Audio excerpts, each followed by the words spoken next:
explain how you went from a salesman who was in it and hated it. Yeah. To then, you moved on and became self-employed, and then you were speaking about sales, and you're like a sales expert. So that's what, 20 years in between or 10 years? Yeah, no, there was maybe 25. By the time I'm 26, I'm the top 1% of all salespeople in the auto industry. I didn't really know what that meant, but it was important to me that I was very good at what I was doing now. Now I was in. I went from hating a job in car sales. I remember going out with this girl and she said, "What are you doing?" I said, "I'm a car salesman." And she got that look on her face like, "Oh my God, that's worse than a man."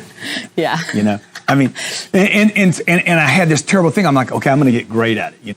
I started studying sales every day. I started recording interviews. Like literally, you'd come in to buy a car from me, and I hired my mom. My mom was 70 years old at the time, and I hired my mom, and I said, "You sit over there and you take notes." Really? And watch her. Watch when I lose her. Watch what happens, and we're going to debrief at the end of the deal.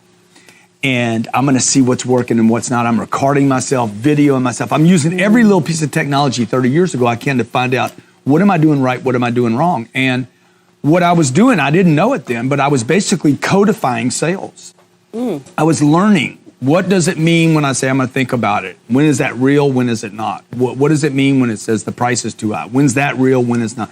And I started codifying and writing, taking notes, keeping all this information. I didn't know this would happen, but 5 years later, I'm out on the road, knocking on doors, selling a new way to sell things. Let's talk about when you started working for yourself, because most small businesses fail in the first few years, 1 to 3 years.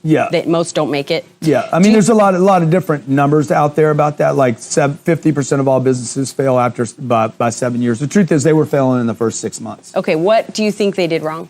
They don't know how to sell anything. I mean, you go to Harvard, Yale, or MIT, they're gonna, if you do studies. Oh, the reason they were undercapitalized. Okay, look, this is completely ridiculous what they're telling you. Okay, you don't capitalize a business and then run out of money. That's not how you do a business, right? This is how Wall Street does a business. They rip people off. They basically go. Most companies developed by Wall Street or in Silicon Valley are complete ripoffs of the investors. You hear about the Netflix that made it. It might not still make it. It's still a negative cash flow business because they don't know how to sell their products fast enough, in quantities big enough, and at prices high enough to basically fund the future. So businesses fail for one reason and one reason only, because you can't sell your products fast enough, in quantities great enough, and at prices high enough to sustain the business. Thus, Harvard says, oh, they ran out of capital. Yeah. Why? Because they didn't sell their products. So if you can sell products fast enough, quantities great enough, Google's a company you don't consider a sales company. Google sells products in quantities that are giant. It profits margins that are high enough. Before you diversify, go bang on another door. Yeah. You need to become the freaking door banging of the universe. So I want to talk about that, right? Because can I use that word here? 100%. 100%. You need to become you need to go bang on. You need to go bang on the door. They tell you to get out of the neighborhood, and you go figure out how to bang on it again and not get arrested. Yeah. Like, if you can figure that gig out, I guarantee you will be the most successful person your genetic code has ever generated. Yeah. Anyone in your family, everybody I know says, man, learn how to cold call. I have the career I have today because I learned how to cold call. You need to learn how to communicate with people. Okay, the site here says, the PowerPoint says, learn to become a professional salesperson. When I think of the professional salesperson, I think about a professional communicator, someone who knows how to make contact, someone who knows how to control the conversation. I don't think about a swindler. I don't think about a tricky dude. I don't think about a huckster. I don't think about a scam artist. I think about, dude, this guy showed me something I didn't know. You know how many things that I almost bought were the wrong thing, but a professional salesperson with a full pipeline said, no, dude, you don't want that. One of the best salespeople I know, okay, a guy named Robert, I'm not going to give his last name because I don't have permission. I'm sure he wouldn't mind. $25 billion worth of real estate. Hey, Robert, is this a good deal? Yeah, but that's not the one I would do. I would buy this one over here if I were you, okay? See, he's a professional. He's a communicator. He'll tell me when I'm doing wrong. He'll tell me when I'm right, tell me when I'm wrong. He'll challenge me. He's not playing games trying to match tones. I saw this video the other day, matching people's tone. Did you see it?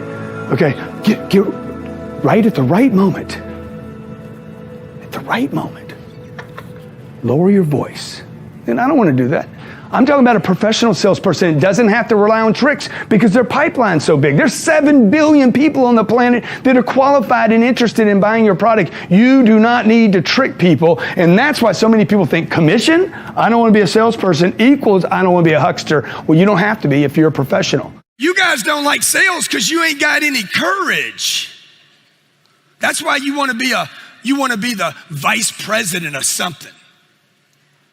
That's why you guys want to call it something else, okay? Most of you in the room don't even have sales on your card. You sell real estate for Remax, okay, or Keller, and you don't even have sales on the card. You're in network marketing. You refused. We don't do sales here. What do you do then, okay? What do you do? I mean, I think the company's got a financial statement. You ever read a financial statement? What's the first line on a financial statement? Huh? What's that first line? It's the first line, by the way, okay? I've seen a bunch of income statements in my life. The first ones are like 2 to maybe max 4 inches long. Big companies, big giant companies, okay? I got 5 companies, they run to one financial statement, and the top line, the sales line, you could call it, I think it's called also what, revenue? Could be called gross revenue, okay? You know people are getting confused now. Okay, they start getting away from this word. Some college guy came in and said, we can't call it sales, man. We got to call it something like at least 2 or 3 words. I mean, I went to Harvard. It's not about how much money you make, folks. Can you use money? Can you use it, okay? Look, these top lines right here are about income. If you hate sales, you hate income.